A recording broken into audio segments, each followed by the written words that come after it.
पहला चीज, ना यूज करो बोलेंगे तो ये तो पॉसिबल है नहीं, ठीक है। तो कम से कम यूज करो, ये तो पॉसिबल है। जहां जरूरी है वही हम यूज करेंगे। जैसे रिड्यूस हमने कहा, जितना कम से कम हो सके उतना वो करो, यूज को हम करें। दूसरा चीज है रीयूज करो। जैसे मैंने बोला सब्जी लेने गए हम वही पॉलीथीन यदि साफ है, मैं खुद सेव करता हूं उसको, आराम से मैं सेव करना में बचा के रखता हूं। मैं लाया सब्जी निकाला, उसको वैसे ही रख लिया, कभी दूसरी बार जरूरत होगी पॉकेट में रख लिया। सब्जी वाले के पास हम जाएंगे, हम कुछ नहीं बोलेंगे, और जब सब्जी देने लगेगा हमें उसको बोलेंगे यार इसी में डाल दो, हो गया काम, क्या दिक्कत है। तो ये करेंगे, ये हमारे लिए है। देखो ये फ्यूचर आप लोगों का ही है आगे। हम लोग 20 साल बाद तो शायद इतना नहीं दिक्कत होगा, लेकिन 50 साल बाद बहुत दिक्कत आने वाली है। हो सकता है 100 साल बाद आए, तो आगे वाली जनरेशन को दिक्कत है। तो ये सबको समझना चाहिए, इसलिए ये बता रहा हूं। फिर तीसरी चीज है रीयूज हो गया। तीसरी है रिसाइकल। जो रिसाइकलेबल है, हमने ये बताया इसलिए रिसाइकलेबल है। कुछ गवर्नमेंट के कुछ स्कीम्स भी चल रहे होते हैं कि आप कचरा यहां दो, ऐसे सूखे कचरे गीले कचरे, उसको समझो और उसको उसी हिसाब से हम कोऑपरेट करें। कोऑपरेशन बहुत जरूरी है, सरकार कुछ नहीं कर सकती या ऐसे कोई मेरे बोलने से कुछ नहीं होगा। जब सब लोग करेंगे, इंप्लीमेंटेशन बहुत जरूरी चीज है। फिर रिकवरी, जैसे कुछ चीजें जैसे इंसिनरेशन एक सबसे अच्छा तरीका था। पहले अच्छा क्या बुरा ही है वैसे, एयर पोल्यूशन होता है इससे। तो इंसिनरेशन बोलते हैं जलाना, तो कुछ नहीं बचता तो हम उसको जला देते हैं।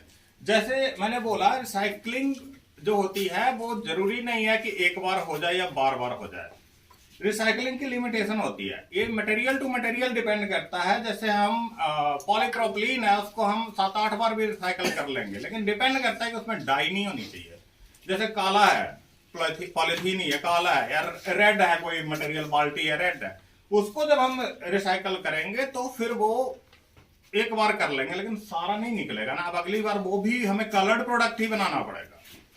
फिर उसकी ड्यूरेबिलिटी कम हो जाती है। जैसे बार बार रिसाइकल, थर्मल प्रोसेसिंग होती है, मेल्ट करते हैं ना, उसको हीट तो देते हैं, वो जो थर्मल प्रोसेसिंग होती है तो उसकी लाइफ स्पैन कम हो जाती है। अगली बार वो वही चीज रिसाइकल्ड मटेरियल है तो वो जो वैसे साल भर चल रहा है वो साल भर ना चल के 2 महीना में खराब हो जाएगा।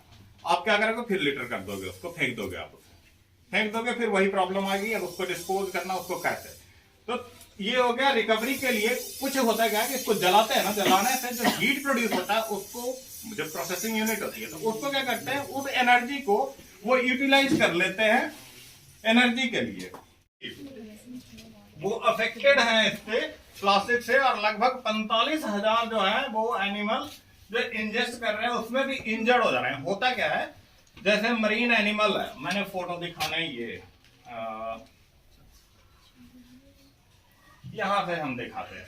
ये क्या है पता है, व्हेल मछली है। हाँ व्हेल मछली है, उसने प्लास्टिक खा लिया। प्लास्टिक खा लिया, होता क्या है, जैसे हम ही प्लास्टिक खा ले। जैसे गाय है, अब उसको रोड पे जो चलते रहते हैं गाय, उसमें सब्जी होती है, अब वो देख करके उसने तो खाना है, बेचारा जानवर, कहाँ दिमाग है कि उसको निकाल के हम खाएं। वो उसी को ऊपर से खाने की कोशिश करना, वो पूरा ही खा जाना है प्लास्टिक। होता क्या, अंदर इंजेस्ट किए वो प्लास्टिक चिपक जाएगा या कुछ भी ब्लॉक कर देगा नली को, चाहे स्टोमक में नहीं है, सबसे पहले स्टोमक में आएगा।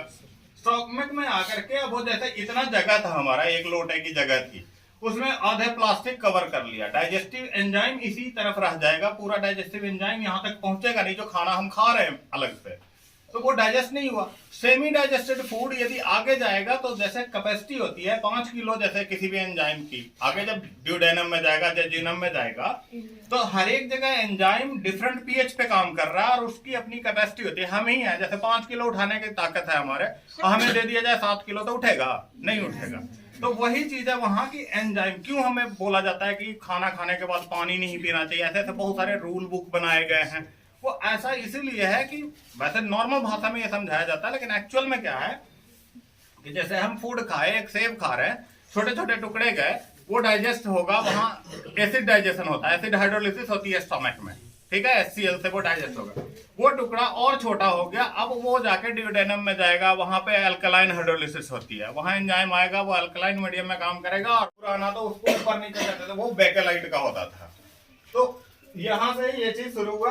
अब जैसे मैं एक एग्जांपल के तौर पे बता रहा हूं, देखने में जैसे पॉलीथीन देखते हैं, वो पॉलीथीन ऐसे देखोगे तो यहाँ पे ऐसे दिखेगा, ठीक है।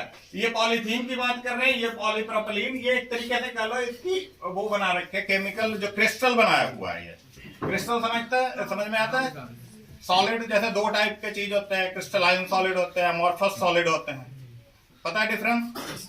हाँ, तो ये क्रिस्टलाइन सॉलिड, ये इस टाइप का क्रिस्टल बनता है। और ये हम यूनिट बता रहे हैं एक इथिलीन का, ये दोनों एक बॉन्ड टूटेगा, बॉन्ड टूट के दोनों तरफ रेडिकल्स बन जाते हैं। वही रेडिकल हाईली रिएक्टिव होता है। जो रेडिकल्स बनाते हैं कभी भी, वो स्पीसीज जो है रेडिकल वाला स्पीसीज हाईली रिएक्टिव होता है।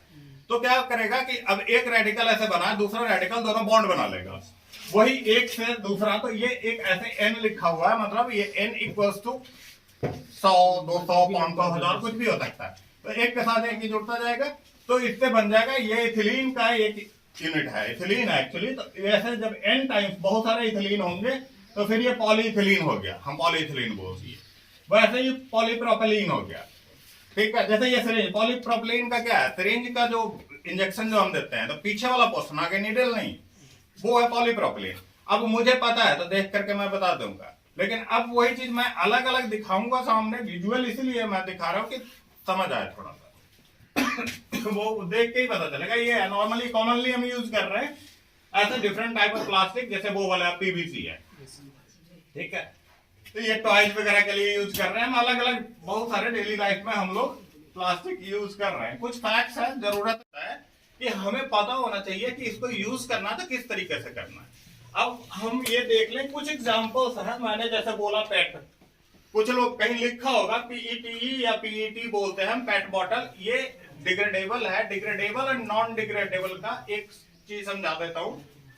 वैसे तो plastic, most of the plastics जो है वो यूजुअली 100 साल, 500 साल, 300 साल में डिग्रेड होते हैं। डिग्रेडेशन प्रोसेस में डिफरेंट टाइप्स है। जैसे माइक्रोबियल डिग्रेडेशन सबसे ज्यादा प्रीफर्ड जो है वो माइक्रोबियल डिग्रेडेशन। माइक्रोबियल डिग्रेडेशन कह दिया, इसका मतलब क्या हुआ, degradation through microbes, bacteria, fungus, पता होगा बैक्टीरिया, फंगस, उसको हम यूज करते हैं। लेकिन सारे बैक्टीरिया और फंगस नहीं, ये ऑनगोइंग रिसर्च है। वो रिसर्च चल रहा है कि कौन सा बैक्टीरिया, कौन सा फंगस जो है इस प्लास्टिक, किस टाइप के प्लास्टिक को डिग्रेड के बाद फिर सबसे लास्ट में क्या बचता है, हमारे पास ऑप्शन ही कुछ नहीं बचता। जब उसका कुछ नहीं हो सकता, उसको हम लैंडफिल में डाल देते हैं। लैंडफिल होता है गड्ढा, गड्ढा कर दिए, उसमें फायदा क्या हुआ, वो गड्ढे में अंदर चला गया, बंद हो गया। बंद हो गया तो सनलाइट से बच गया। ये जो उड़ेगा, जो गल गल के माइक्रो नैनो प्लास्टिक जो बनेगा वो नहीं होना। ऊपर से जो ये बह करके जो नदी के थ्रू समंदर में जा रहा है वो भी नहीं होना। तीसरी चीज, हमारी मिट्टी वहां से वो यूटिलाइज हो गई। वो यहाँ पे ऐसी जगह गड्ढा कर लेंगे जहां मिट्टी हमें यूज करना हो, काम की मिट्टी हो, वहां हम ये डाल दिए, ये किसी काम का नहीं, डाल करके थोड़ा सा मिट्टी ऊपर से भर दीजिए, हो गया काम। तो ये लैंडफिल, ये लास्ट ऑप्शन होता है। अभी जैसे कहीं कचरा का जहां भी प्रोसेसिंग यूनिट होता है, हम देखते हैं बड़ा सा पहाड़ जैसा बना हुआ। अब उन सब का फिर वहां पे करते क्या है, सबसे पहला काम होता है उनका सेग्रीगेशन। सेग्रीगेशन जो डिफरेंट टाइप ऑफ प्लास्टिक बताया ना, वो चीज पता होगा उनको, उनको बताया जाता है। वहां पे मजदूर होते हैं, उनको सिखाया जाता है, दिखाया जाता है, ऐसे ऐसे चीज को अलग अलग कर दो। सेग्रीगेशन मतलब पॉलीथिलीन है, उसको हम इधर रख लिए एक जगह, पॉलीप्रोपिलीन को अलग, पॉलीस्टाइरीन को अलग, एलडीपी, एचडीपी सब अलग अलग, पीवीसी अलग, ये सेग्रीगेशन। तो सेग्रीगेशन करके उसके बाद उसी हिसाब से प्रोसेसिंग होगी ना, क्योंकि डिफरेंट केमिकल, मैंने बताया पॉलीथिलीन और पॉलीप्रोपिलीन दिखा, अब वो दोनों डिफरेंट केमिकल है तो प्रोसेसिंग भी डिफरेंट होगी। मेल्टिंग के लिए टेम्परेचर कुछ चाहिए होगा, तो ये टाइप की चीज, तो उसको सेग्रीगेशन जरूरी है, इकट्ठा हम नहीं कर सकते। तो ये हमें, ये जो प्लास्टिक का जो ये प्रॉब्लम है, इसको कैसे मैनेज करना है वो हमें खुद सोचना चाहिए कि क्या हम कर सकते हैं। सबसे बेस्ट वे है, हमें नहीं यूज करना वाला तो नहीं पॉसिबल है, कम से कम यूज करना है। और दूसरी चीज, इसको कहीं भी लिटर नहीं कर देना है, मतलब कहीं नहीं फेंक देना है। जहां है कहा जाए कि यहां फेंको, जैसे ब्लू डस्टबिन होता है, नॉर्मली जो हम ड्राई वाले जो फेंकते हैं ब्लू डस्टबिन, उसमें बॉटल वगैरह जितने आते हैं सब ब्लू डस्टबिन में फेंको। ग्रीन वाला भी होता है, जैसे सूखा और गीला कचरा कुछ इस टाइप से बताते हैं, तो उस हिसाब से ही फेंकने हैं। वैसे और भी डस्टबिन और भी होते हैं, मेडिकल वेस्ट के लिए अलग होता है, रेड बैग वाला, रेड वाला डस्टबिन होगा। कभी हॉस्पिटल में विजिट करो, वहां पे दिखेंगे किस टाइप के, रेड दिखेंगे, येलो दिखेंगे, मेनली व्हाइट भी दिखेंगे, ठीक है। रेड वाला का अलग है कि उसमें क्या डलेगा, येलो वाला का अलग है। वैसे ही इधर भी हम लोग जो नॉर्मली ब्लू और ग्रीन जनरल वेस्ट को, वहां भी ग्रीन, हॉस्पिटल में भी ग्रीन वाला होता है, जनरल वेस्ट बोल देते हैं, medical waste and general waste, general वाले उधर डाल दो।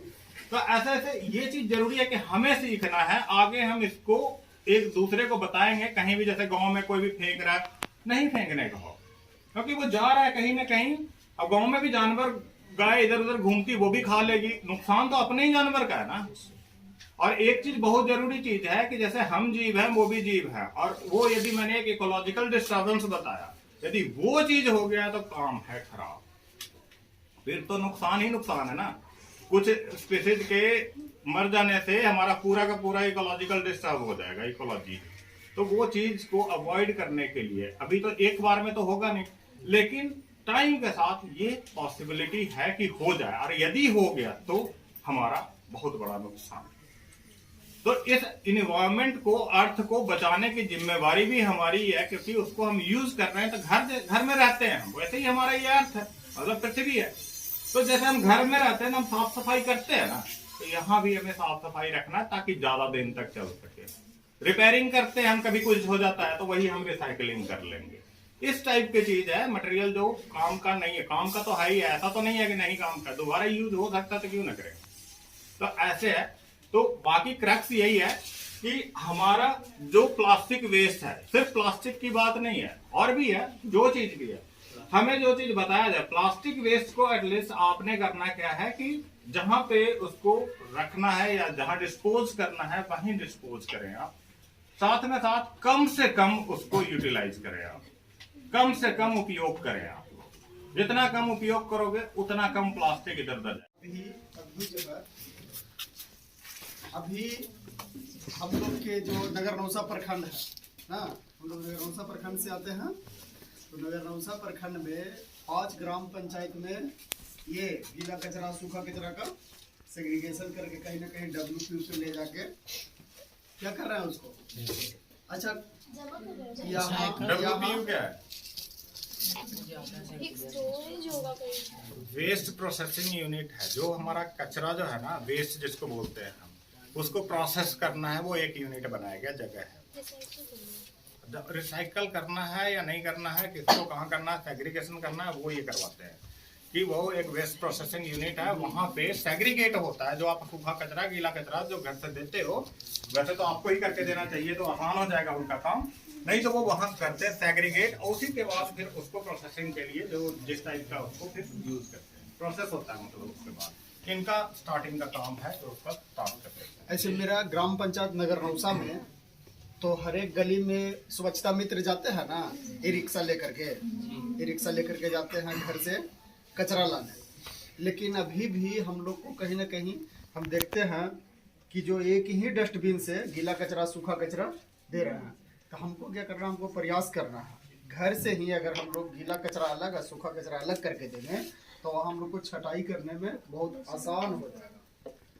समय की बचत है सबके लिए, समय का बचत है और मैन पावर बचत होगा। तो इसलिए हम लोग को भी प्रयास करना है इसमें, ये नहीं कि सिर्फ सरकार करेगी, हम लोग को भी करना है। वही बात है, ये हमारा जो पृथ्वी पे हम रह रहे हैं, ये हमारा घर है, और उसकी साफ सफाई जैसे हम घर पे करते हैं अपने कमरे की, चाहे अपने घर की, वैसे ही इसको भी उसी हिसाब से रखना चाहिए। नहीं तो धीरे धीरे जो सिचुएशन बन रही है, रहना मुश्किल हो जाएगा। बीमारियां जो 70-80 साल में होती थी, आजकल 30-40 साल में शुरू हो गई। ये सब चीज की वजह से, मतलब ये अवेयरनेस इसीलिए